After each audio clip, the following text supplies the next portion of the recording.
What? Not tonight, we're not doing that, 'cause Thank you very much. I didn't know you got here before me. That is Oh, from you, it's 6 right? o'clock. It's 6 Rudy, o'clock. Tammy, It is close it up time there. to Oh, get oh, started. okay. So we welcome you to our Trophy Club Town Council workshop.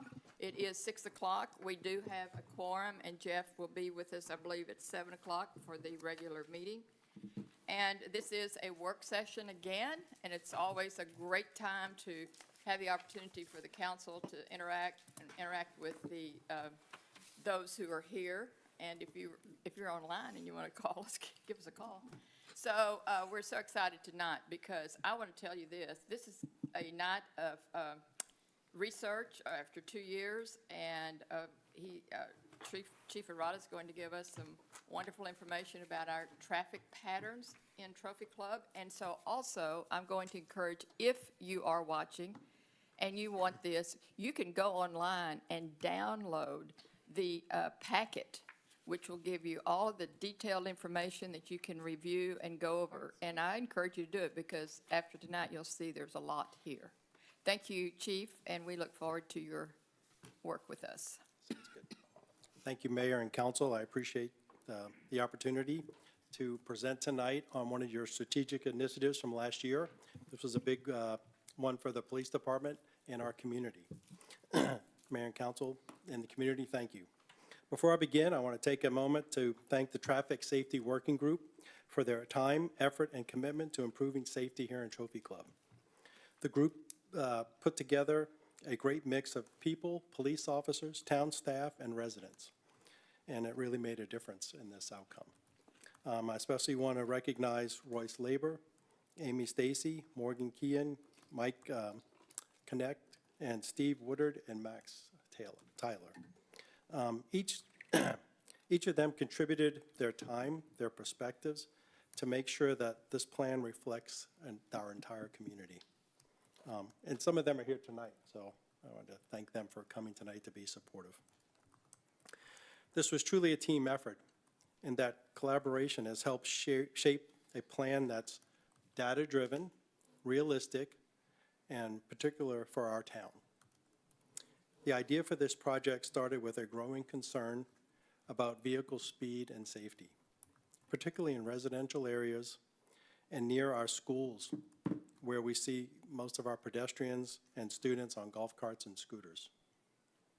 Rather than focusing only on enforcement, the goal was to take a proactive, community-based approach, combining education, awareness, and engineering improvements. To accomplish that, the department proposed forming a traffic safety group, and together we set out to collect data, observe traffic behavior firsthand, and make recommendations for the future. In fiscal year 24-25, the police department purchased a radar trailer. This trailer records the number of vehicles, vehicle speed, time of day, the driver's reactions, including whether they slow down after seeing the speed displayed. We rotated the trailer through several key roadways based on complaints and traffic patterns. The major thoroughfares, Bobcat, Trophy Club Drive, Indian Creek, Parkview Drive, and Trophy Park. All of these locations take us through town, out of town, or to our major facilities, schools and parks. For each location, we produced a full set of data showing how drivers behave throughout the day. In addition to the radar data, our working group members went out in person to see things from the perspective of a pedestrian or cyclist. They gave us valuable insight into visibility, signage, and how drivers interact with users of the roadway. These personal observations often confirmed what the data was showing us. It helps us understand areas where small improvements like better lighting and clearer pavement markings can make a big difference. So I'd like to go into some of our data now. So we're going to go to our slides. So Trophy Club Drive, we put the radar trailer out there for 3 different periods, looking in both directions for a total of 24 days. during that time, we counted, as you can see, over 100,000 vehicles. As we went through this data, we sat down with the working group. We showed them the raw data.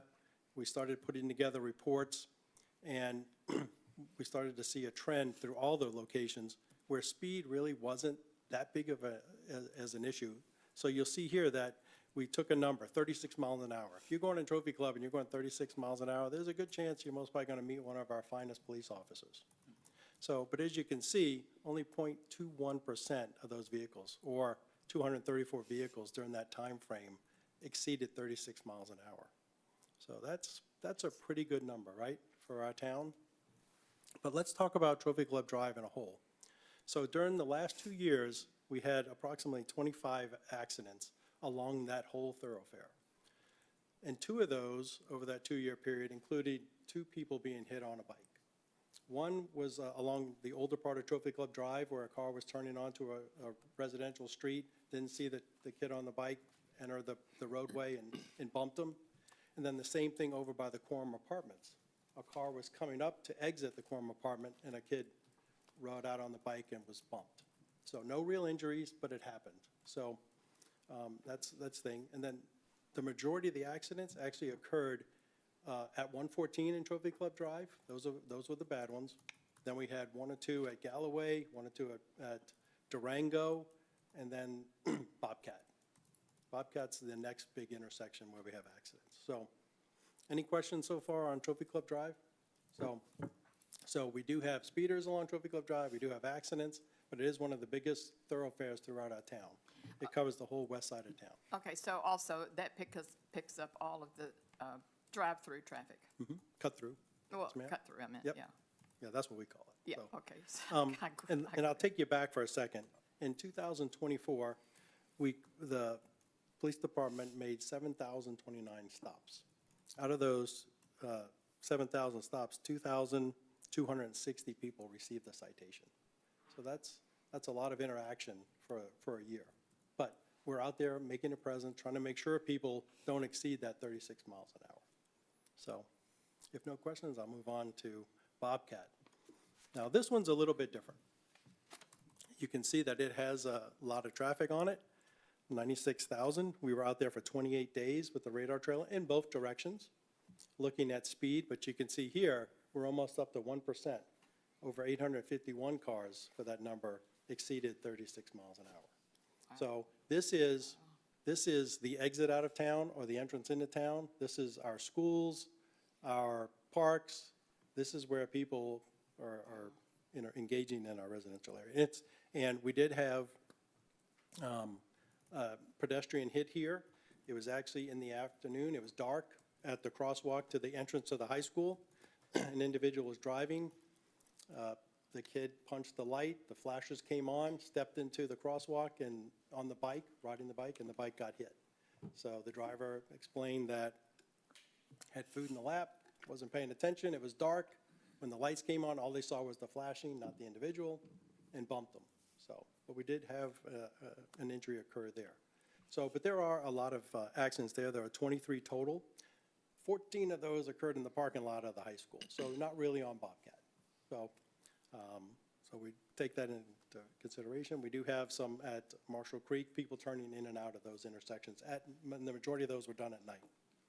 So, any questions on Bobcat? So, thank you. So, Trophy Park Drive. Trophy Park Drive is not very long, but it takes us to our dog park, which is well used, and Trophy Park. So, people that come into town through Bobcat or Trophy Lake, Trophy Club Drive, end up on Trophy Park heading to our parks. So, they don't pick up that much speed, but there are people that do go over 36 miles an hour on that short stretch of road. So, not too many accidents there, but we do have a problem which we do address. We do spend some time over there. Chief, I just wanted to bring up, so I'm reading it properly. Your total over 36 is 0.37%. So that's not even 1%. That is a... It's not even half of 1%. Okay, and just reading it properly. Yep. Thank you. Yeah, thank you, sir. So Indian Creek. Indian Creek is our next longest roadway through town. It's on the older part of town. It's hilly. We did put the radar trailer out there for 27 days on both sides, going both directions. We're still at 0.28% here for 82 cars that went over 36 miles an hour. And when I say those cars went over 36 miles an hour, they have been cars that went up to 47, 46, so they're getting up there, right? So we try to make sure we meet those people. So you caught me 81 for 10. Yes, sir. So we're trying. Okay. We want to make sure they understand what the rule is, that the whole town, if there's a road in this town, there's one simple rule: the speed limit's 30, no matter where you are. So, but Indian Creek has some challenges Yeah. with the hills and stuff, so. Yeah, in front of me. And the calming lanes on that, it's a little bit different. Trophy Club Drive is all 2 lanes. Indian Creek is 1 lane with a calming lane.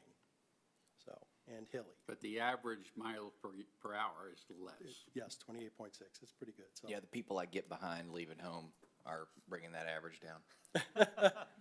Yep. So we'll move on to Parkview. We didn't spend a lot of time on Parkview. Parkview is a very short road. We spent 6 days there. This is in front of our middle school, our elementary school, and the pool and the baseball fields. So as you can see, we don't have much of a problem here for speeding, but it is well-traveled. So we want to make sure that we do pay attention to this, and we'll get into this when we get into recommendations, because this is a special area for us. So any questions on Parkview? Okay. So let's talk about some improvements. So working with the working group, we had citizens assigned to the group. We had Jill's team, we had Matt's team on the group, and then we had 2 police officers. Captain Woodard, who is over our crossing guards and our school SROs right now. So he spends a lot of time over in this area. And then Max Tyler was selected to be part of this because he's our traffic enforcement guy. He specializes in our radars and our traffic stuff. So I had them on the team to give us that perspective. So as the data was coming in, as the observations, the working group, the citizens on the working group actually sat out there and watched these intersections, watched these areas, looked at how the kids were using the golf carts, how the scooters were being utilized, and came back with some of these recommendations. So they really did help us out. This was a year-long project and a lot of time and effort put into some of these recommendations. So for Bobcat, even though it's not a very long stretch, it's very dark. It's non-residential. It's where our schools are, it's where our parks are. So one of the recommendations is to increase the lighting in that area. So the other recommendation is going to be to enhance our crosswalks, not only with the new signage that's been recommended, but also put embedded flashers in the roadway. So everything we can do to bring people's attention to where those crosswalks are is what we're trying to do here. So any questions or thoughts on that? Yes, sir. A couple. The picture of the street light you've shown there, is that accurate, or that just an example of a street light? And I'm going to get into something after that. Okay. I'm not exactly sure what the street light will look like. I'm making the recommendation to improve lighting, so I would have to leave that up to Matt, Okay. if I Oh, could. it's just, I mean, you're showing a light, Yeah, just yeah. a question. Yeah. Because my next question is, in the past, where we've talked about streetlights, there have been a couple of people in town that are very environmentally sensitive, and they talk, and I don't know if I got this right, they talk about uplight, glare, Dark sky lighting. whatever. Therefore shielding going up and keeping it going down. Right, like Okay. pollution stuff. I'd like to have that thought of. Not that it really makes my final decision, but I know some people would appreciate that. Right. Okay. Well, I thought this lighting was going to come into play as we begin to look at the full development of Bobcat, as well as our park plan. Correct, I yeah. thought it was going to all be coordinated somehow, but specific kind of light. Yeah, No, and I we don't already know. have, this particular project, I would say, beginning to be underway, right, with that one. So in the process of working with TMP and the redesign of a roundabout there at Marshall Creek and Bobcat, the expansion of the area there at the Montessori School entrance as well. They're going to be placing the locations for the streetlights, the additional streetlights along that path. Now, one of the good things about this particular zone is that this is not a residential zone on it. And so we have that sensitivity when we're around residential areas for it, because most of this is all school, park, things like that, business areas. For it, we are looking at increasing the number of lights so that that area is better lit up at night for it, without impacting the residential, the homes that live over there for it. But the style we're looking at it looks just like that, right? It's our current version of streetlight out in that section of town. Right, and you're asking whether or not it's to be coordinated around town eventually, long-term. Yeah, my thought was that all of the wayfinding and all of that was going to be integrated, coordinated as part of the full picture of the parks, as well as. Correct, yeah, that does not include, that plan does not include redoing the street lighting package, but it right? would It's looking still at all be- the other things. But it would still be integrated to Correct, it, yeah. yeah. I did have one comment about the in-ground lights. I had a resident reach out, and he had noticed that in Grapevine, where they have a similar thing, where they have the on the pole like we do, but also in the ground, that they're kind of a different color. Whether what goes into that decision, if there's one that's shown more effective or not. I think I was over there Friday night randomly right after he brought this up, and they're kind of an amberish red. Okay. I don't know if there's some sociological study somewhere that says what color works best with drivers, but I think that's probably a good note to take forward. Yeah, we haven't gotten that far into the Yeah. process yet we've talked with some engineers about the types of products that go in the ground, ones that are easier to maintain, that last longer, things like that. And, easy to swap out. That staff could do it ourselves instead of having to have a contractor come in to work through all those things. And so we know there is a range of options available to us, and then we'll be working through some of those options. I thought, doesn't Encore own the poles, or do we? They do the poles, correct, yeah. So the street lighting poles will all be Encore on that one. But we have to kind of tell them where to put them and place them all, and then pay the cost. So do we have any say on the design, like Dark Skies here once? Okay. Yeah, absolutely, yeah. Yeah, Because we have I'm existing, surprised you did that. yeah, because we have existing lights in that area, we were looking to enhance the current lighting system rather than creating a new one for that zone. Yeah. And if you did anything new, what you'd probably do is you'd probably want to go more And vertical. with the football stadium there, it is in the visitor's sight line, right? Yeah. There you go. So, That's good. thank you. And there's more detail, like the mayor brought up, in the package that's online. There's more detail to than these slides in each report. We went in the detail, so. And then Trophy Club Drive improvements. Similar to what we talked about for Bobcat with the crosswalks, same type of idea there to enhance those. But also on, here's where we want to talk about marking the pavement. So in Trophy Club, we don't really have any pavement markings, but with technology moving forward, cars becoming safer and thinking for us, painting the roadways would help the cars, help us become safer. Keep us in our lane. They'll start identifying bike lanes, calming lanes, actual crosswalks. So cars will start doing more things for us as we do it if we help it. So that's what we mean by talking and looking about painting the roadways in the future. So, any thoughts there? I think Yeah. it would look great personally to have it clean and like you say, it's technology advancement. Yep. And along this line, since we're at Trophy Club Drive and the roundabout, it's funny, somebody asked me the other day, the curb that's in the middle of how the roundabout goes around and you have to miss the curb to, is there any consideration of marking those curbs so that they're seen more clearly? And that's exactly what this is Thank you. meant for. Okay. Is to help not only you see it, but the car see it. Okay. Because cars will stay away from the curbs as they see it. They see it today, right?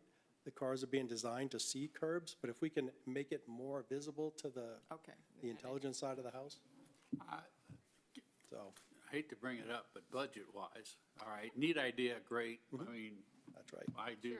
I do keep my lane marker signal on and all that good stuff, but at the same time, I'm not ready to vote until I hear how much we're talking about. We're That's not the best voting. part about. No, we're not. We're not This voting. No, this discussion. is- We're I'm talking. just giving a future, Information, Mr. a Mr. future Chair. idea on somebody's. That's Pull right. the reins in, Dennis. Yeah. We're not voting, just get ideas. I was Yeah, back so- there, big boy. These are recommendations Sorry. that Okay, no, the that's working right. group and the police department are making, and so Mm-hmm. at a future point, Yeah. would we bring something forward in consideration with Matt's team and Mr. Wright? So on the striping, would we consider doing that in-house or subbing it out? Matt, what are your thoughts on in-house versus subbing it out? Because that's, you're adding a lot of miles. We haven't, honestly, we haven't had a real Walking the street. conversation around that Okay. part of it, but I don't know if you have any thoughts initially.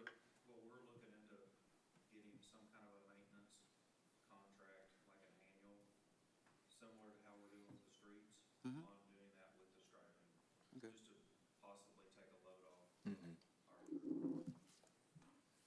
To be determined, we'll see. Yeah. All right, Yeah. thank you. Perfect, thank you. Moving on, Parkview Drive. Parkview Drive is a unique street, as we talked about. It has our elementary school, one of the two. It has our middle school, and it has our parks. So one of the recommendations thought here, not only increasing the crosswalk visibility, but adding not a speed bump, but a raised crosswalk. So to give it more, what's the word I'm looking for? Better dynamic presence in the roadway, because they have the trail that crosses there at, right between, Park Beck- Lane and, yeah. Beck Elementary, and then the crossing at the pool, the crossing at the park, the And crossing in slope front of the down. middle school. So those locations would be targeted or presented possibly as a raised crosswalk with enhanced flashing and stuff, so. So how the entire area would be raised, is that the idea? Yes, it would be a long ride. How effective, from That's your what we need perspective, to how effective are they? I would And I have say, a reason why I'm asking. I would say in this area, it would be effective. It's not a high-speed road anyway, but it gives the presence and the announcement of a crosswalk earlier than we Okay, would 'cause have. Originally, PD 30 objected when somebody wanted to put speed bumps in. And That's they why- objected violently, like, hell no. And that's why- And then they did the raised And they're all portion, terrible. and that lasted a month. And then they put speed bumps in. So the question is that because the speed bumps didn't work? Yeah, I think this is not a speed bump in a way, so it's a deterrence, but it's a much smoother transition. So I think, and maybe Matt can answer this question better than I can, but the presentation of the raised crosswalk would slow traffic down enough to where it's not a noise factor or anything else. And we don't have a speed problem on that street anyway, so, but I think one more issue. So we haven't had anybody hit there in a long time, but we did have that person. Right. Yeah, Okay, about thank 7 or you. 8 years ago, there was one. Yep. And but the thing about this street, which is so unique, right, is that there's so much going on there, but you still, for a good part of it, you have the residences on the other side. Right. It has a lot going on, but it doesn't really function as like a main arterial compared to some of the other streets. I just want to make sure, like, if we decide to do something like this, which looks like it would be a smart thing to do there in front of the school, we have to make sure we're prepared to explain to people why we can't afford to do this on Village Trail. Because we can't slow people down on Village Trail, there's just too many cars, you know? No, that's- So we kind of just have to be, periodically, every few years, someone will say, I want speed bumps on my street because I saw a guy speed by, and I'll be like, well, yeah, but it's tough to do. So we just have to be prepared to have that conversation in the right way. Yep, good. Well, thank you, I agree. So, moving on to Trophy Park Drive. So, same thing here with enhancing the crosswalks, but this one will get even more crosswalks. So, we don't really have any right now, we just have the one at Trophy Club and Trophy Park. This one, we would add one across from Balmoral when the dog park, when that final lot is being built out and the sidewalk is completed, then we'll go ahead and put in a crosswalk there, and then consider putting one at Annandale. So, and maybe not even a full crosswalk at Annandale, but at least paint the intersection. That's great. And if we get to the point of maybe even adding flashers, it may not be necessary in that area, but at least give something along that, because it is a well-used road. There are people who like to get to the dog park and to Trophy Park, especially during certain times of the year. So, Any questions there before we get into the good stuff? Yeah, because I wanted to go back. How much traffic goes through Trophy Park, oh, here it is, Trophy Park Drive, here it is. 28,000, okay. Yeah. And what we're going to do with this data, one of your initiatives for this current year is to have a website where the police department data is collected. We're going to use that page, and I don't know how it's going to look or what it would look like, but we're going to continuously update that data from the radar trailer to keep this alive. Good. This is a good thing for our town. It helps people understand what the traffic flow really looks like in town, and that tool has been incredible for us. It was really worth the money we paid for it. So, and it also came with a smaller one that we'll start putting on the poles around town to help us along Skyline and Indian Creek and stuff like that, so. Well, see, I think this data online would be very helpful for analyticals who like to know how the traffic's moving in the town, and they'll say, oh, gosh, the speeding is terrible. Right. Well, really? Nope. It's Well- really not, but when it is, when I see it, it is. Right. And because I have people ask me a lot about the traffic. Well, now I can say, okay, here's your packet, go read it. Yep. So I think that's very, very helpful. Chief, you mentioned earlier how many traffic citations were done last year for Yep. 2024. Any way to tell how many are cut-throughs or non-citizens or whatever? And there's so many non-citizens working in trophy clubs that they're not cut-throughs. Right. So if I don't remember the exact number, but it was over 60% were non-residents. That's what Not resident, Yeah, okay. I think it was closer to 80. So, Would that impact that Bobcat, I mean, that would impact that Bobcat traffic if it's that much cut through. yeah, Bobcat's a unique street because it's our schools. So in the Yes. morning and the afternoon, not only do cut-through traffic go there, but so do all of our residents. Yes. So that's during the summers when we can learn what cut-through traffic looks like. So that's where, Right. over a Oh, longer that's period of good. time, the trailer will help us look at numbers like that. So we're gonna do that next summer then? Take a look at that? Yep, yeah, we're Yeah, gonna, remember, we will never be able to answer the question of how much traffic is cut through traffic. We just won't be able to answer that No, question for you, on that. The information we have is, when we stop someone, we either give them a warning or citation. We know if their address at that point is a Trophy Club resident or not. That still doesn't tell us whether or not they're cut through traffic or whether or not they're just visiting for some other purpose, right? Going to a business, visiting someone, doing something like that. So we'll have information that will be helpful in all that, but we will never be able to answer the question of what the cut-through numbers look like. I wonder if you put that tracker up there at the very beginning behind Bobcat where the population sign is. That's when they're coming in. yep. Or we just go out there with a lawn chair and a clicker? No, we just put a sign, no through traffic allowed. You know, that's I'm it. all for People that. follow the No, we sign. really Let me need, know how that works we out for really you, need Dennis. Yeah. speed bumps there. We need speed bumps right there. Then they'll find another way around. You got a budget? Okay. I just one question. All the crosswalk pictures have a picture of a pole there. Are we putting that in there too? Yep. Okay. Yeah, We don't have that right now. right, so everyone, not at Annandale, we don't have one. We have them up at Trophy Park and Trophy Club, and we'll put them at the park at Balmoral when we build that one, when the sidewalk's finished. Yep. But I'm not sure if we're gonna actually put one at Annandale yet, but we are talking about painting that intersection, so, yes. So Yeah, that's the- future Why do you projects. want a pole? Yeah, the flashers and things like that are all more related keeps to the car through schools it's and not parks. protected. When we're around schools and Oh, parks, oh, we use oh. flashers. They'll hit the pole on versus, it. Oh, I see. Okay, so it's a safety thing. Yeah, routes to schools or routes to parks is where our flasher goes. So, okay, thank you. So here come, there's gonna be here fun. come we the are. ordinance. recommendations. So golf carts have been a major part of this community for quite a while now. And so we enjoy them. They are well-used in this town. The working group sat out and watched how they were being used for days on end. So our only recommendation is that we ask if we could add to the ordinance the seatbelt requirement. And I would say the majority of golf carts that are being used in our town today already have them. That's not true, Chief. The No. majority, say- the you wouldn't- majority? No. If you look at the golf course where the majority of the golf Oh, carts get okay. used, Yes, okay, none of them have them. right. So, No. I think- Are So- you, are you saying the majority of the golf carts are golfers? Yeah. his but they point is- use the very good roads, point. So, okay?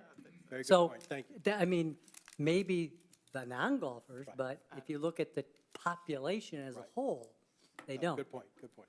So So- go ahead. No, thank you, appreciate that. Well, I'm not done, but go ahead. Okay, good. Well, the recommendation here would need to be tweaked to where if you're going to go on the street and have a child on board, you should have a seatbelt at a minimum. Agree 100%. yep. But the way I read this is all golf courses should have seatbelts, all golf carts. That's a problem, I believe. Right. Because, I mean, look at the golfers, right? They drive from their, many of them, to their house, to the golf course. And a lot of them, take me for example, I'm on the street for 1 minute, 30 seconds. Do you have a seatbelt in your golf cart? No, do not. And I'll go back to almost, I don't know of many that do. But let's go back, let me finish here. There is no ordinance today for that, right? There is no state law for seatbelts at all in the state of Texas. Yep, So. it's not a requirement. Yeah, it's not a requirement. Well- What it does say in the state law is if you do have seatbelts, you must wear them. But that doesn't mean you have to have seatbelts. Well, I'm the only one sitting up here when we brought golf carts to Trophy Club. And the room was packed when that decision was made. And the idea, and it was at that time, everybody needs a seatbelt. Kids need seatbelts. And they went wild. They said, it's my decision whether I want to put a seatbelt in the golf cart. And it is not a state requirement. So personally, it's scary to see these children run around without a seatbelt on the back seat. But we go back to, and whether it's a golf cart or whether it is the scooter, the bottom line is the parent. If the parent doesn't want it, and they don't care if their child is 8 years old driving a golf cart, they're going to drive it. I don't know how you put in law when the laws aren't followed by parents. Yeah, I mean, all the feedback, Chief, I get, and just personal observation, we've all seen it. It's not seatbelts. What it is younger people driving golf carts recklessly. And it happens recklessly, not every even single day. I mean, I see it all the time. I was driving tonight, and a golf cart came out, whipped around, and I don't know how old they were, but they didn't look 16 to me. Right. That, to me, is a bigger issue than any of the things we're talking about here, and how we get after that. That's why I asked Brandon and Chief, maybe you helped, to pull up the data about how much have we ticketed people, It's right here. right? It's very small amount. I mean, we're only 15 violations, I think, total. Yep. And most of those weren't for that. It Right. was something equipment related. I think the golf cart in particular is an extra set of the challenge on top of you can't be everywhere all the time. It's the number one rule of policing is you can't be everywhere all the time. But then with the golf cart, even more so, because to your point, you can pop in, pop out.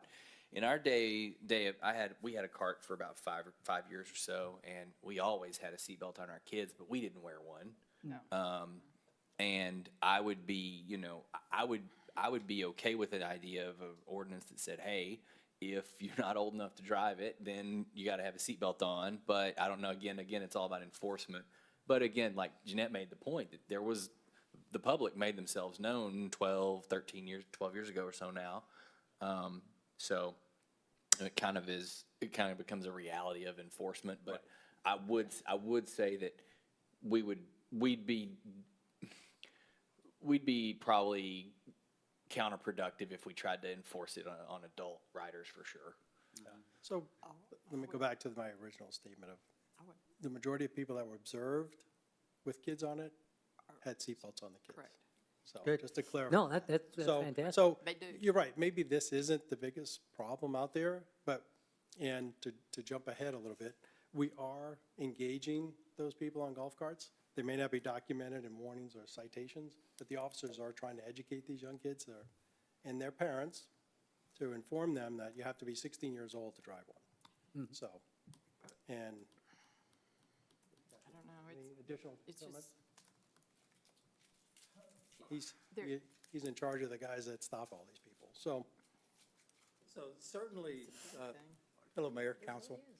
Certainly, the officers are aware of the violations that occur.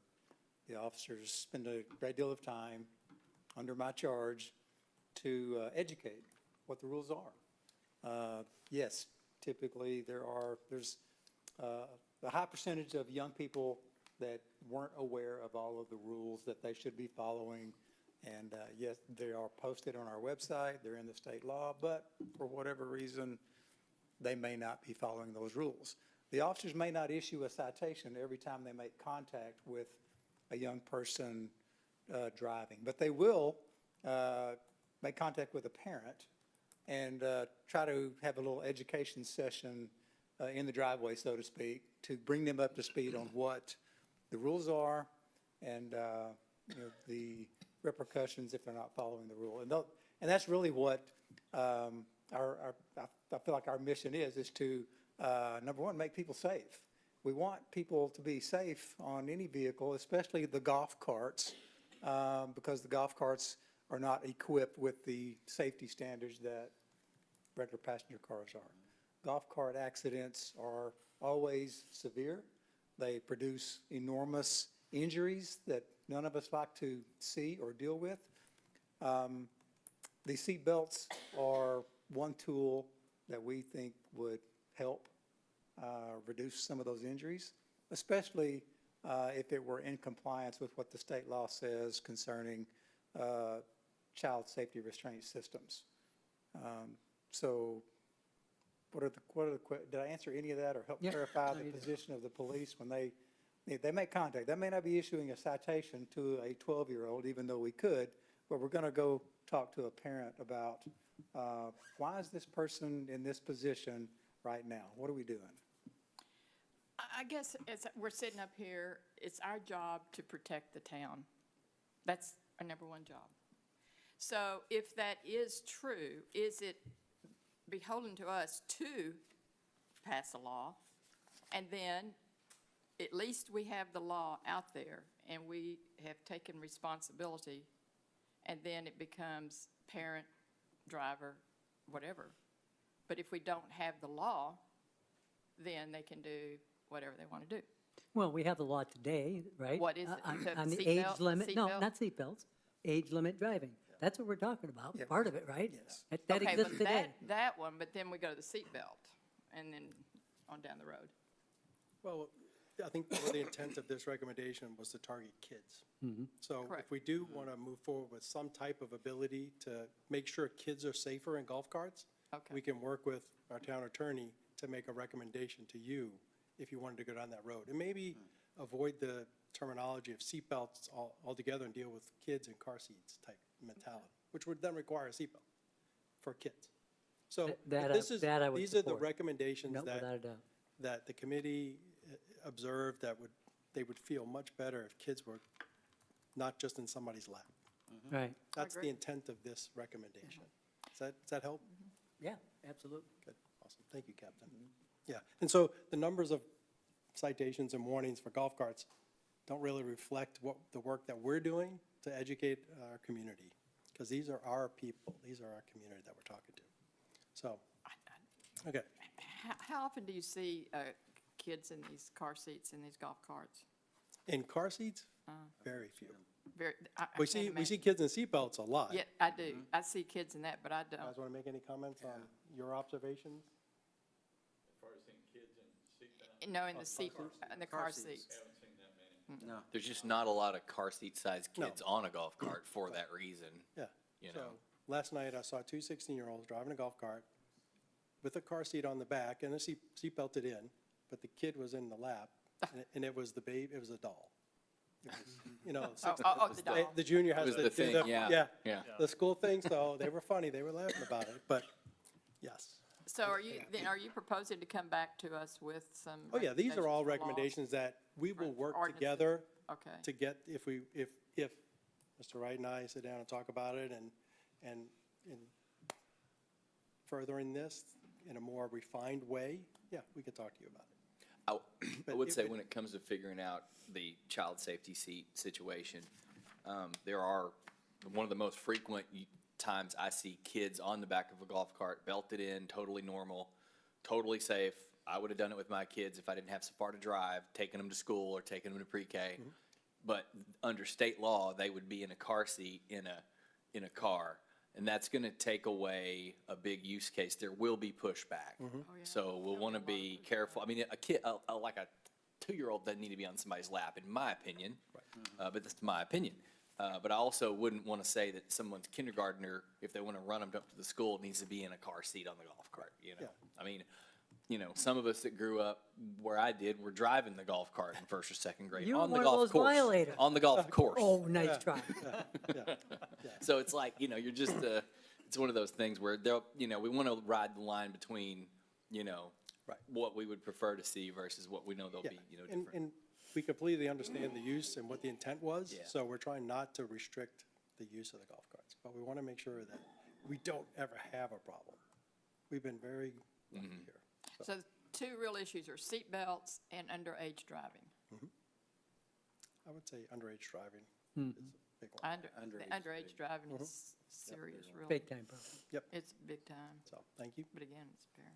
Okay, so we'll move on to the next one. So, micro-mobility. This is the one that's really popped up in the last year to year and a half with the onslaught of electric bicycles and scooters, e-bikes. So, we looked at what's out there, and Flower Mound has adopted this type of ordinance change, which limits some of the things and puts some restrictions on. As you can see, helmets required for 14-year-olds or under to wear if they're wanting these. You know, we're going after things to not to stop them from riding them or using them, but having them understand that there are rules to this and their requirements. So helmets for their safety, and if they're going to ride them at night, to have lights on these devices so they're lit up, and then they're being courteous to people around them, not using their phones or headsets, so they're aware of their situation all around them, those types of things. So this is something that we could bring to you to help with that. And this really falls under the educational side of the house, on educating them. And we'll see this is a seasonal trend, right? Kids are not going to be out there when it's 0 degrees when we get there, but we think this will help with the way they're used today. And we do see kids with helmets. We do see a lot of kids without helmets. And as you can see in some of the stats we've provided you, we've already encountered some people and having to deal with the electric bikes and the electric scooters. So, Speaking of that, could you explain what circling employees is? yeah, at one of the schools, there was a maintenance person in the parking lot doing some stuff, and the kids were Oh, just Oh, running okay. around him, and he called us. thank you. They were very unhappy with that situation. Right. And then the other one was the person who evaded, and then over here on this side, you said you caught him and put a citation on him? His How parents. can you evade and then citation? Well, it was multiple events. So, yes. One beget the other. Yeah. Right. So that individual lives in South Lake, right across the street here. Oh, And they send him over here to play. Chief, is there a state law against using cell phones on, These- I don't know if these it's been addressed on scooters or bicycles yet. So that's why this ordinance has come into play. We want them to be as hands-free as possible, so they're paying attention to what they're doing and their surroundings, so. Well, I think the word is getting out about safety, because I'm seeing more kids Oh, with yeah. helmets on. We are, Yeah, It is getting there. we are heavily engaged with educating these kids and stopping them. They run in little groups, so we have a lot of opportunity to talk to them. And so we do. The officers are out there taking their time and engaging these kids at Tom Thumb, at Starbucks, you know, at 7-Eleven, talking to them and telling them about these types of things to watch out for, to be safe. Be courteous as you're running down the street or the sidewalk, right? So, Got a whole gang on my street. On the helmet thing, I mean, would obviously hope that as many as possible would wear helmets, but how do you, these kids don't, unless my kids have a passport on them, Yeah. they can't tell you how old they are. no, exactly. So, And my 10-year-old looks 14 and my 13-year-old doesn't, so it's like, well, So that one I'm a little iffy on, just because I like what you're talking about. See people and say, hey, you know, what's the deal? Where's your helmet? You know, that I like. The whole like initiating contact, hey, there's a ordinance, I might write you up, it gets a little iffy. The rest of the stuff seems like super common sense. The only thing on the headphone thing is that a lot of the headphones now have a transparency mode. So, and you know, that might be another thing that's maybe not worth the juice isn't worth the squeeze, but all the rest of the stuff to me looks like it's basic common sense. Okay, good. Well, thank you. That's pretty much all I have. Would any of the board members, working group members like to say anything? The only thing I'd like to add to that, talk about. If you don't mind, step up. Yeah, if you don't mind. Royce Labor, working Good group. evening. Do I need to give you my address? 2533 Roseville Drive, right near where the stadium's being built. Yay. We know Roseville. Yeah. One of the things that I've noticed, I'm also a member of TCEVA, I do the COP patrols. This morning, we were out, and of course, school is out, and this is obviously more common when school is out. The number of kids that I've seen out, or that we have seen out, that are on their phones or whatever. Saw a couple yesterday, as a matter of fact, not on patrol, but when I was driving through town, they were glued to their cell phones.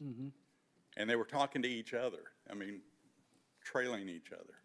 And they're not paying the least bit of attention. We've all been at that age where we really don't, particularly male children, we don't pay much attention to what's going on anyway.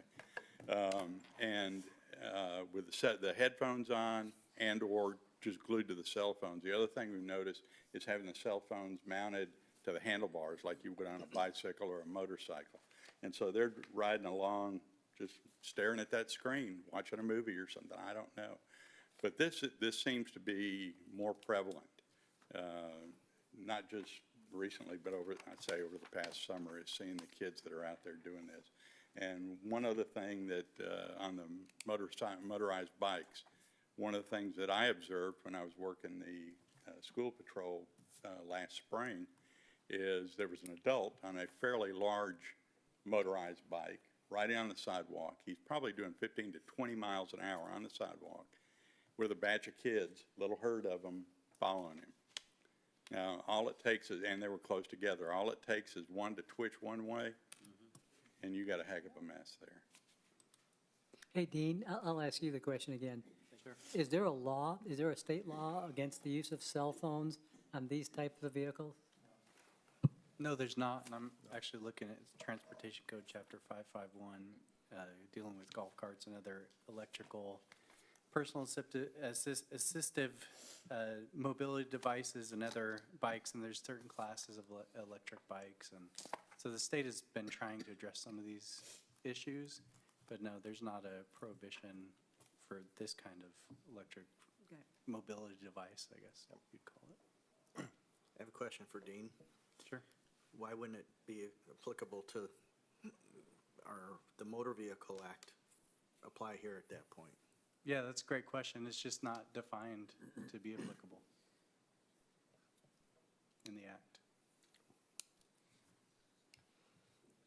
So they have certain definitions of these different kinds of devices, and it just wouldn't apply.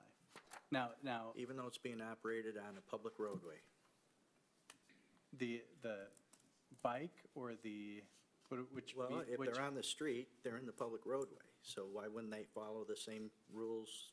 Yeah, so in that we're manner? talking about an actual bike or Like an e-bike, you know? an e-bike? Yeah. Yeah. Mhm. Yeah, the rules apply for an e-bike on the road. So I'm confused. What does that mean? But the question is cell phones, right? That was my question. So cell phone use, I mean, if they're on a bike and they're talking on the phone, whether it's a handheld or not, would the normal motor vehicle laws not apply? They don't always apply to every scenario, depending on the type of vehicle that you're driving or operating. Is it something we can build an ordinance for? Perhaps, yes. Yeah, absolutely. We can look at that. And that's what the recommendation is to look at something like that. So, yep. So Well, if you think about it, we had school zone prohibition before it became state law several years before. So it's the same type of pattern, right? Yes, sir. We move faster and much more efficiently and effectively, in my opinion, than what happens in Austin. So Yes, we do. we'll be the cutting edge of the lab for the new stuff, right? Yep. Well, thank you. Mayor and council, I'd like to thank you, and I'd like to thank Mr. Wright for the support all year long while we conducted this study, and the working group again. Thank you for your time and effort in this, and we look forward to keep moving forward and working with you guys. Great Okay, one job, thi- Chief. Excuse me, though, one you. thing that we really did not, we still have about 10 minutes. I still am, I know that we can pass a bunch of laws, but the challenge is to encourage people to follow the law. And we're speaking of children who can go easily in and out, ride their scooter and all that stuff, the eye helmet. So there still needs to be a education piece around this in our town. Right. And I don't know exactly what that means, but as far as I'm concerned, until you can push some responsibility down to the children and to the parents, laws are not going to take care of it. Right.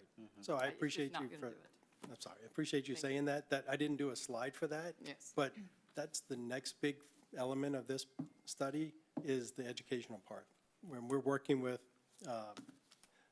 Director Lynn's team right now and building not only the videos we've already done, but future stuff to talk about this stuff, to make sure we keep pushing it out, the message of, hey, if you're going to do this stuff, do it safely, right? What the rules are for golf carts, what the rules are for electric scooters, and we have our SROs reminding the students of the same thing.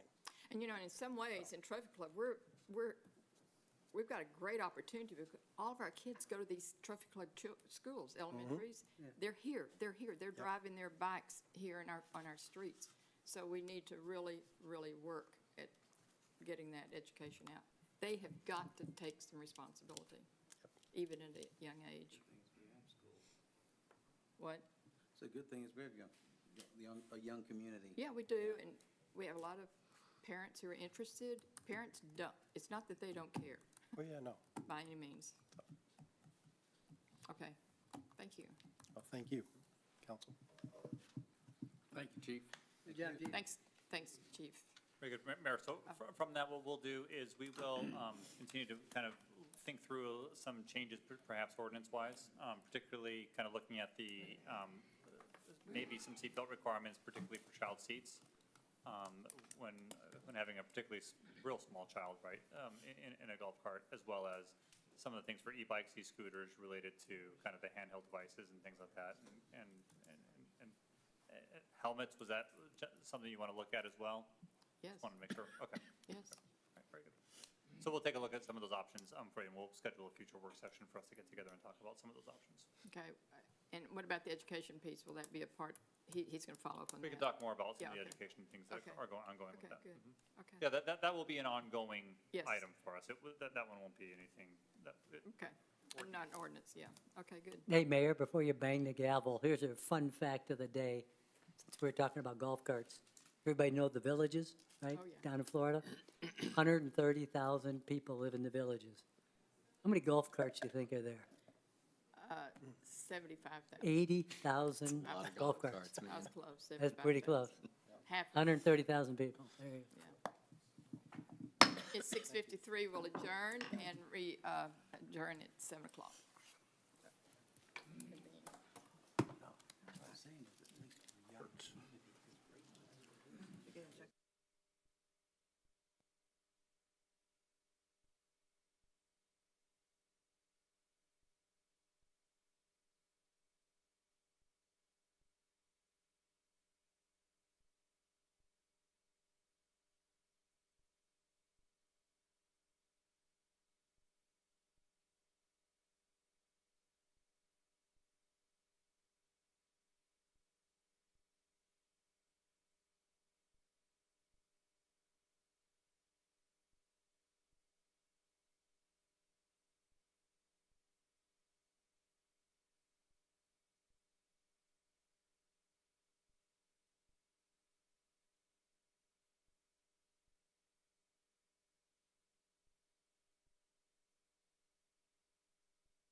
A lot.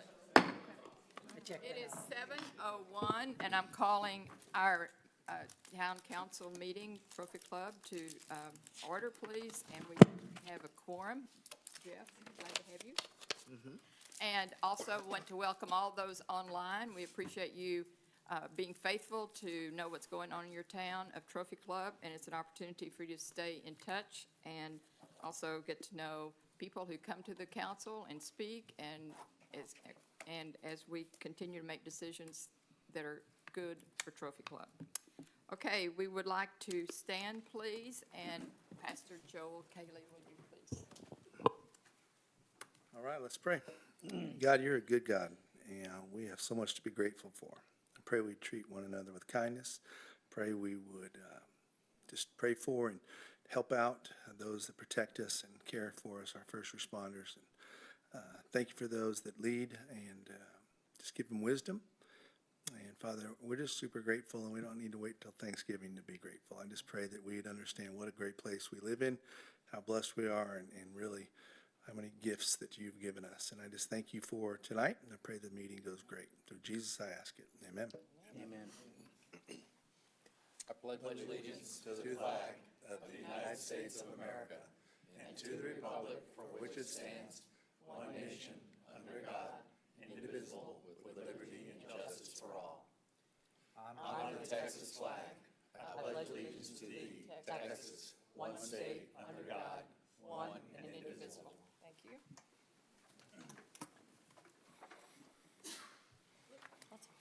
Tammy, do we have any public comments? No, ma'am. All right, we will go to the community spotlight, and we have a presentation by Atmos Energy. And your local fire chief. Oh, your name was not there, Chief Boy. Wise, sorry. When are you going to put gas lines in my neighborhood?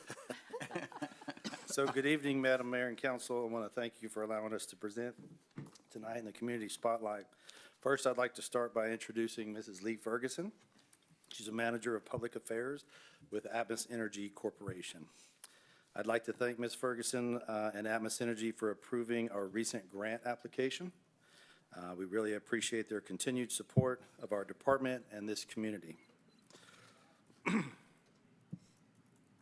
So the Trophy Club Fire Department applied for a $1,500 grant to purchase 2 Sensit single gas detectors. These detectors are tremendous help to our crews, and they allow us to respond more safely and effectively to natural gas incidents. So over the past 4 years, we've responded to over 66 incidents in Trophy Club. That number shows just how important it is that this equipment is for keeping both of our residents and our firefighters safe. This grant will let us add more detectors to our frontline apparatus, which will make a real difference in our response capabilities. So once again, we are very thankful for our ongoing partnership with Ms. Ferguson and the Atmos Energy Corporation, and for everything they do to support public safety and the town of Trophy Club. So with that, I'd like to turn it over to Ms. Ferguson, who's going to share a few words about Atmos Energy's community partnership and some of the ways they're helping all of us get ready for the upcoming winter season. Thank you, Chief Wise. Hi, Mayor and Council. I'll say very brief words. But Atmos Energy, if you all did not know, we have a giving initiative called Fueling Safe and Thriving Communities. And so one of the 3 pillars is to support our heroes, which is our first responders, police, emergency managers, nurses, teachers, things like that. So anytime a fire department approaches us about a donation, we absolutely consider that, because they are right there with us when we respond to our, I guess, gas emergencies, but their emergencies as well. And then I wanted to take this moment just for a minute, even though it's 90 degrees right now and nobody's thinking about winter, it is coming. And so we just wanted to remind everybody to make sure that your account is active. We do offer text alerts. So if something does happen during the winter when everybody is using their natural gas appliances, then if you are signed up for text alerts through your online account, then we will notify you, hey, we're turning off your gas. Hey, we are, turning your gas back on. And so it's very helpful to be informed of what's happening. And then also, so while natural gas is 3.5 times more affordable than electricity. During the winter, people do see higher bills because they're using their awesome gas fireplaces and, stoves and heaters and things like that I don't have, and apparently Councilman Sheridan doesn't have either. So I'm very jealous of that. And then, of course, if you do smell gas, get out of that property immediately, call 911, and then call our emergency number. So just wanted to say thank you. And Captain Wise, Chief Wise, we are so happy to support you. So with that, do you have any questions for Mrs. Ferguson or myself? As long as y'all keep a good partnership, we're in good shape. Of course we will. That's great. These checks that, we're famous for, and I was going to say. Mayor, get up there and get Get up there, take. Take a picture. Hey, while you're up there, add an extra zero on that check. Add another zero. Yeah, add an extra zero on that check. Yeah, I was about to say, I hate to break it to y'all, but the bank will laugh you out of the room if you walk in there. People have tried. No doubt. I know.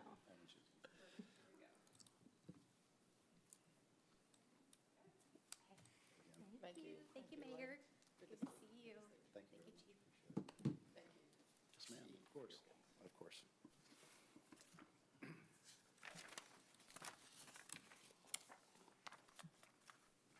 I would like to say that I learned that Lee and our town manager, Brandon, have worked together in the past, so we're so glad to have you here. Yeah. Are you glad to have her here? Absolutely. Yep. Yay.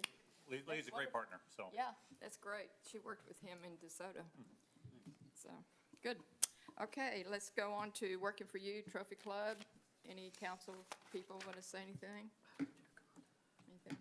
Well, I will Hey. say, what, go ahead. Just a public service announcement. I think we might have seen the emails and text messages about tomorrow at 11:15. Our community center is Yes, celebrating that's correct. their 1-year anniversary. Good. So I think it's open to everybody. If you're, Yeah. swing by tomorrow at 11:15. Okay, good. Hope everybody saw the magazine with Indy. It was featured. Did everybody get it? It was just a great, great article. We appreciate Trophy Club Magazine. And this was, Not Indy. I'm sorry, this is Odin. I'm sorry. Yes, this is Odin. Sorry. But anyway, either way, it's a great, great story about a very special service that we have in Trophy Club is Odin, and he's making the rounds to the schools and getting to know a lot of people, so thank you. Anybody else? Okay. Brandon, would you like to? Sure, good evening. Just a couple of updates for you. First of all, we are excited to partner with the Trophy Club Rotary Club for the National First Responders Day event. That's going to happen on Saturday, October 25th from 4 p.m. until 6 p.m. And that'll take place at Trophy Club Town Center. There we will honor the men and women who risk their lives to keep our community safe. This event highlights resources, awareness, and opportunities for first responders to share their knowledge and skills with the next generation. So we'll invite, obviously, everyone from the town council and the community to attend that with us again on October 25th from 4 p.m. to 6 p.m. A few upcoming board and commission meetings. On October 15th, we have our Economic Development Corporation Board meeting at 6 p.m. On October 16th, we have the Trophy Club Council for Arts and Culture. That will be at 6 p.m. as well. On October 20th, we have a Parks and Rec Board meeting where they'll be looking at the Parks Master Plan, and so we'd like to invite the council to be part of that meeting. So we'll do a joint meeting between the Parks and Rec Board and the Town Council on October 20th at 6 p.m. here in council chambers for us to get a first review of the Parks Master Plan. And then on October 22nd, we have our Animal Shelter Advisory Board meeting at 6 p.m. As always, we invite the public to participate in those meetings with us here at Town Hall. As a reminder, we have Breakfast with Tiffany coming up on October 20th at the Tom Thumb Starbucks, and then at 9 a.m. And also, please don't forget that we are accepting entries right now for the Fright Lights contest, and those will close on October 22nd. So lots of homes in Trophy Club are already beginning to decorate and become spooky for the season, and we're looking forward to another great year from some really impressive contests. Good. That's all I have, Mayor. Thank you. Busy. Thank you.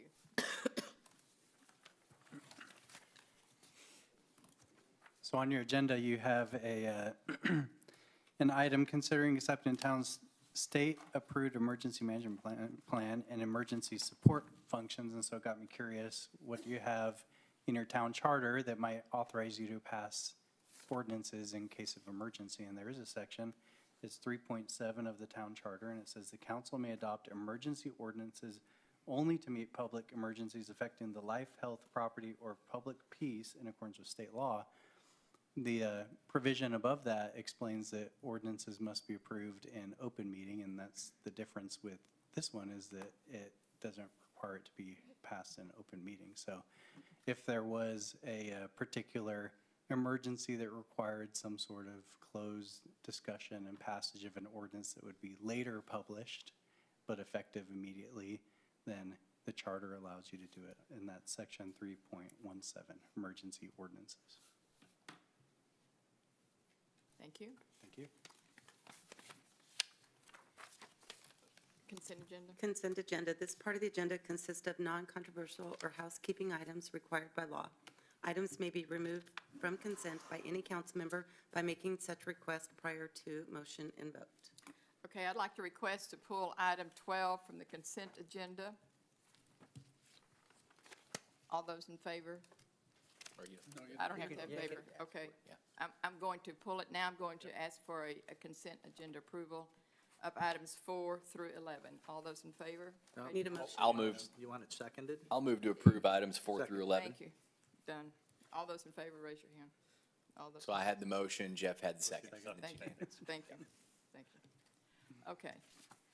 So now what I want to do is make a clarification that following the Appointments Committee recommendation, it was confirmed that Jeff Eason is not interested in serving as the alternate member on the Zoning Board of Adjustment.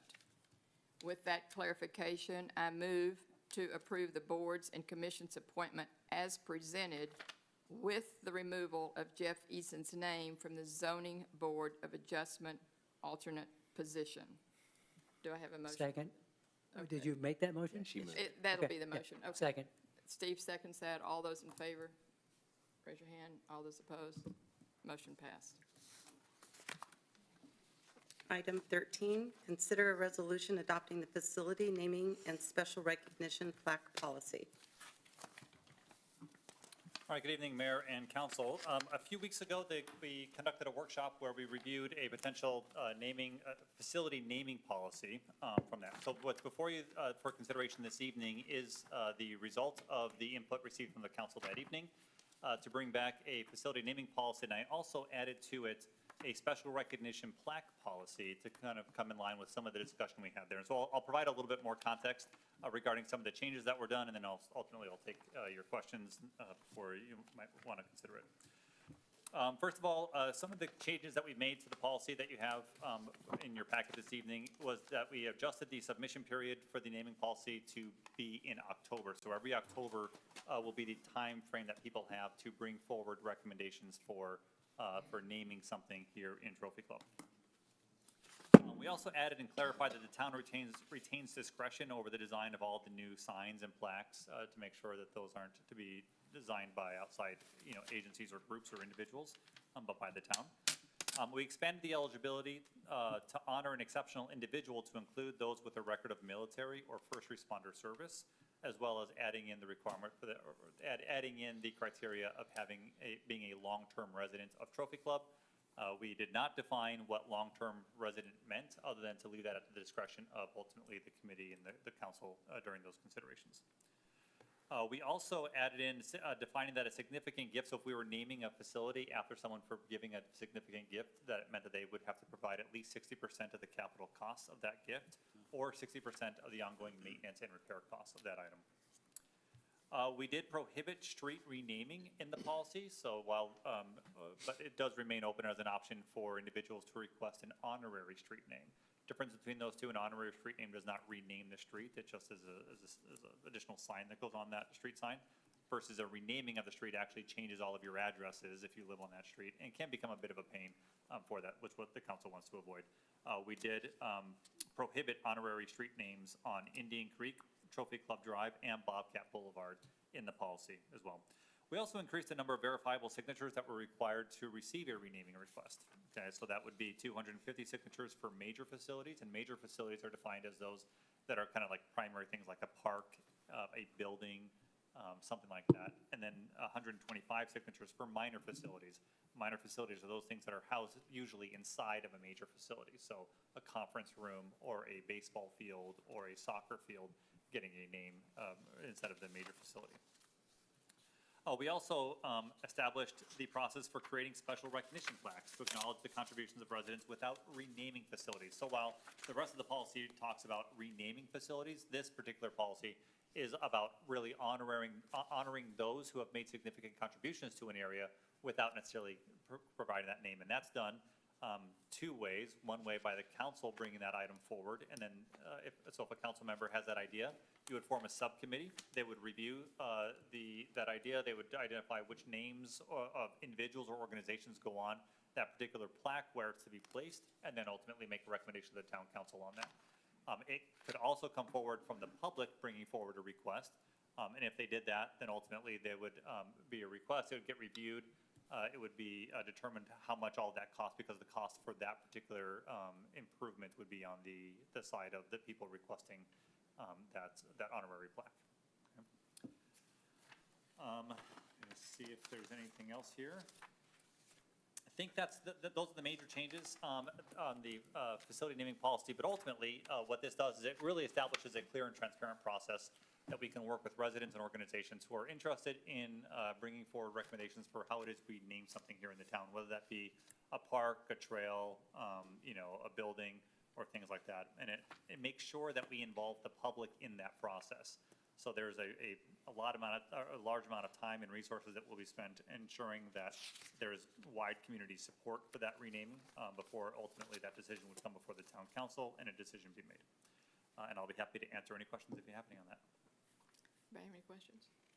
Want a motion? Yeah, I'll move to approve the resolution adopting the facility naming and special recognition plaque policy. Second. All those in favor, raise your hand. All those opposed? Motion passes. Thank you. Item 14, consider accepting the town's state-approved emergency management plan and emergency support functions. Chief Wise, I will not forget you this time. Yes, ma'am. We're so happy to see you again. I thought he was demoted to captain. Yeah, I'll leave. That's all right. You're having a good night tonight. Call me what you want, just don't call me late for dinner. So good evening, Madam Mayor and Council again. So this evening's presentation marks the culmination of several months of coordinated planning and teamwork. So I'd like to introduce Mrs. Amanda Manessis, who serves as the Emergency Management Coordinator for the City of Roanoke and for the Town of Trophy Club, and who has been the driving force behind the development of this plan. I'd like to take a moment to thank everyone involved in the project, especially the staff from both municipalities who contributed their time, their input, and their expertise. So throughout this process, both organizations came together with a shared commitment to improving service delivery, strengthening regional partnerships, and ensuring both communities are positioned to meet the growing needs of this area. So before I turn it over to Amanda to talk to you about the emergency operations plan, I just wanted to give you a quick reminder and an overview of the work plan items that we completed this past year. So first, one of the first steps we took was drafting an ILA, or interlocal agreement, with the City of Roanoke for emergency management coordinator services. So by partnering with Roanoke and utilizing a dedicated emergency management coordinator, we gained the benefit of focused expertise, consistent program development, and the ability to devote necessary time and attention to emergency preparedness, training, and planning. Next, we stepped away from Denton County Office of Emergency Management and worked closely with Amanda to create a more focused, centralized approach.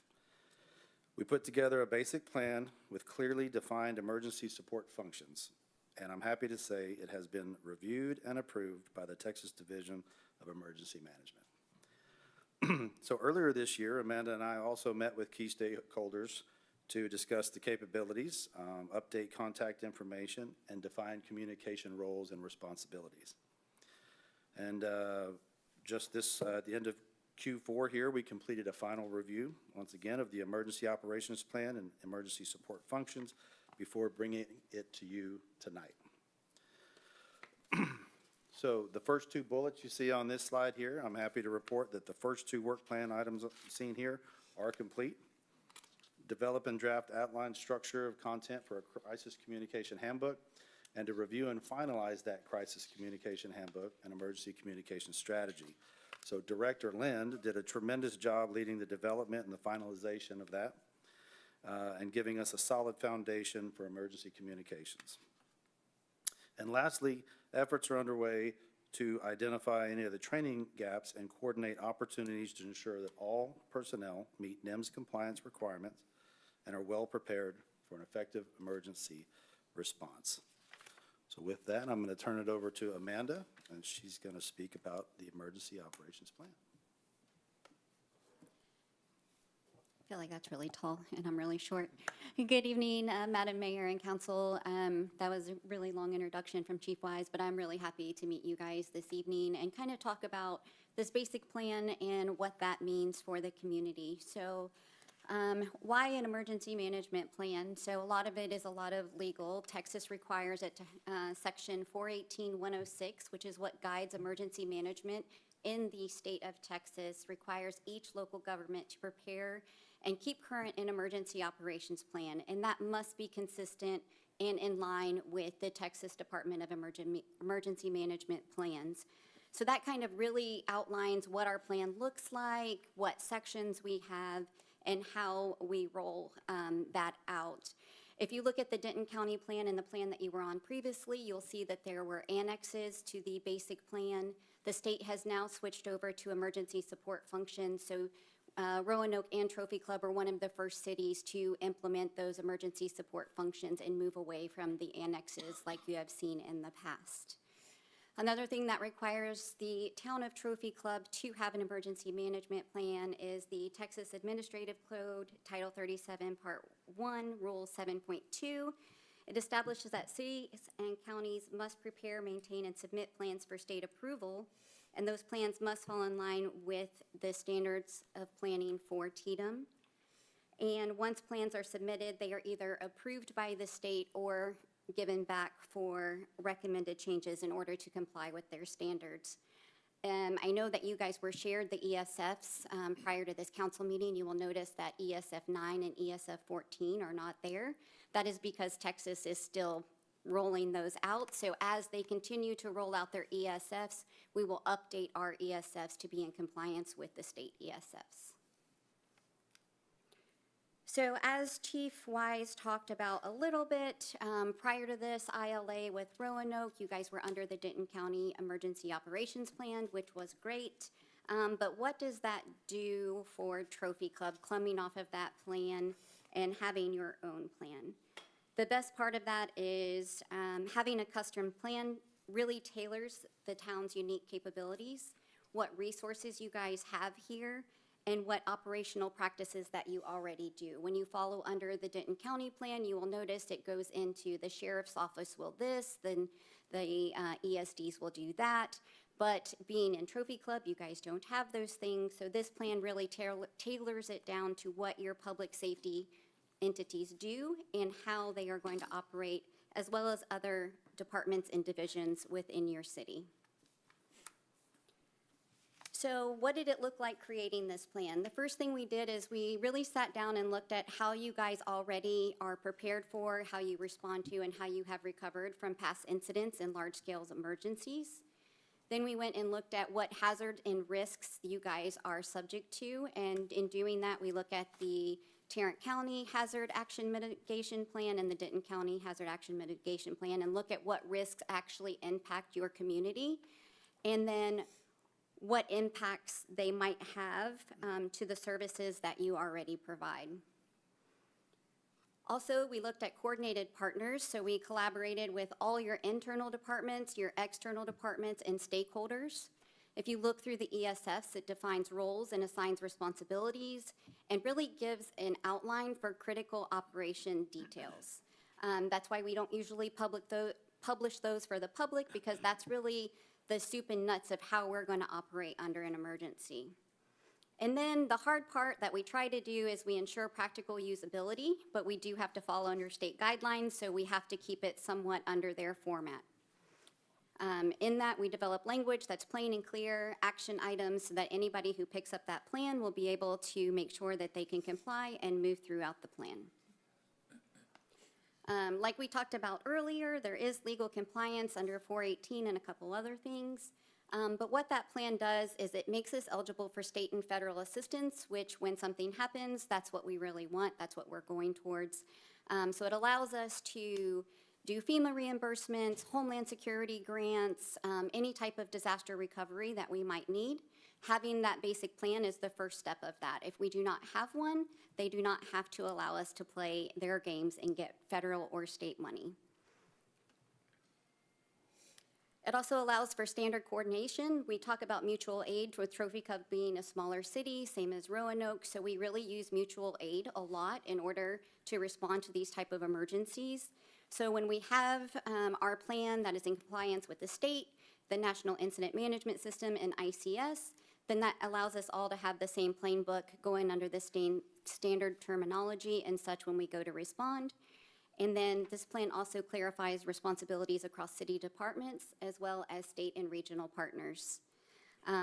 This plan is really a playbook, and it allows anybody, say if Chief Wise, for some reason he can't make it to this emergency, somebody can pick up that playbook and be able to carry out the things in your emergency plan.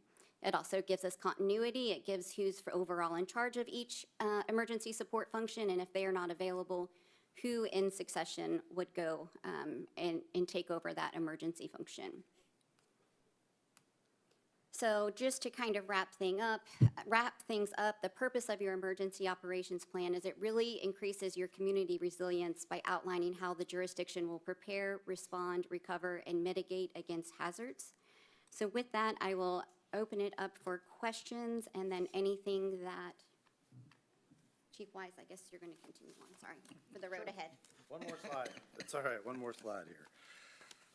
Let me make sure I get my notes here. Okay, so what is the road ahead for a safer trophy club? Because the plan is the foundation, but that's not it. One of the things that she has educated me on is that it's not about a plan, it's about an emergency management program. So there's a lot of stuff that goes into a program, not just the emergency operations plan that we spent the entire year working on and getting approved, okay? So as I mentioned before, right here, develop and conduct a training session for town officials, staff, emergency management and communication protocols. Training is a key part of the program. And NIMS compliance is necessary. So now that the plan is complete, our focus shifts to making training a top priority. Next, new outdoor warning sirens. Contract right now, currently we're contracting with a vendor to align hardware and software with Roanoke, and that's going very well, and we're super excited about that process. And then next, again, we want to continue to build that program. And what does that look like? Those are continuity of operations plans, continuity of government plans, debris removal plans, recovery plans, and the list goes on and on. But building an emergency management program isn't just about preparing for the worst. It's about protecting what matters most and ensuring that our community is ready to respond, recover, and most importantly, thrive. So with that, if you have any questions, Chief, I do have a question. Can you go back a slide? Yes, sir. So on your first bullet point there, conducting training sessions for town officials, when do you anticipate that will happen, and what does that look like? Well, the first step is we've identified the gaps. So some of our local officials, some of our staff members already have certain NIMS, National Incident Management certifications. For those who don't, we need to bring them up to speed, okay? And with our new learning management software, we can roll those out in an online format and get everybody up to speed pretty quickly. Would you like to talk about simulations and things like that and how that goes? Sure. So one thing Chief Wise and I will start working on is starting to do tabletop exercises and kind of walk through, now that we have the plan, make sure everybody knows the plan, because the best plan can sit on a shelf and then it doesn't mean anything. So starting to walk people through simulated tabletops to get them involved. Another thing that we will work on, and I will make sure I get to Chief Wise, is there is a TPUB class 200 for elected officials. That is something that is usually local in the area, and when they come, either if you guys wanted to host the class, we could coordinate that to have it hosted here for you guys. And if not, I can definitely put out whenever they are local. There's usually several throughout Denton County throughout the year, and that's a good understanding of how the state's going to respond. They will always say that disasters start and end locally, so we always have the first step to respond to those, and we have to end with it too. But they kind of lay out the rules and regulations and everything, just like the city attorney had mentioned, like what city ordinances look like, what actions you can take as council and mayor should something happen. It's a really great class. Cool. Now, do you take that as a group or individually? Usually, I mean, if we had them sponsored in Denton County, and you could go as a group, or if you were available individually, but if we hosted it here, it would be the whole group. And how long does that session last? I believe it's a 6-hour session. Okay. Is it preferable to be as a group? In other words, if I understand everybody could go individually and get it, but for Trophy Club, for consistency or coordination, is it better to do it as a group? It is, honestly, because a lot of discussions happen, and if you're in there with everybody else and maybe not your full group entirely, you may have your interpretation of what the class is saying, but they open it up to a lot of group discussion, so it is good to go as a group. But if you were just wanting to go to get some more knowledge of what your responsibilities as mayor and council are, and nobody else wants to go with you, you could definitely go on your own. Okay. Well, we've got in January, we've got a group council gathering, so that may be a good time, but then again, come June, we've got all new people, or some new people. Any other questions? I have a question. What are the risks? Are there any risk in Trophy Club that could be different than just, that stand out as a risk? I understand risk, flooding and things like that, but anything pop out that we might not think about? Chief Wise goes on vacation, we can't. Yeah, right, exactly, that's a good one. You're the backup, Dennis. So. I'm just curious. I'd help you. Is there anything interesting, special? I think the growing risk, not only for Trophy Club, but just in the United States, that a lot of people are, won't say behind, but is the cyber threat. It's huge, and having those response plans in place when we've all gone to technology-based programs and we've become dependent on them and we get rid of redundancies, the cyber-based threat of coming in and nothing working anymore is probably the biggest threat for any U.S. city at this point. And we just had a director. That's what I thought, y'all Yeah. had something on that, didn't you? At our director's retreat earlier this week. Yeah. How'd that go? Our IT vendor, they came and spoke to us, and we went through some scenarios on, just as something as simple as an internet service provider failing to provide that service, right? A cut line or whatever happens. Everything seems to stop when you lose internet. It really does. So, got to be prepared for that. And Did you they figure it provided out? some options. Did you find your way out? Yes, ma'am. Good. Right, Okay. we're working on those plans, but yeah, that's a significant threat for sure. Wow, okay. Anything else? Any other questions?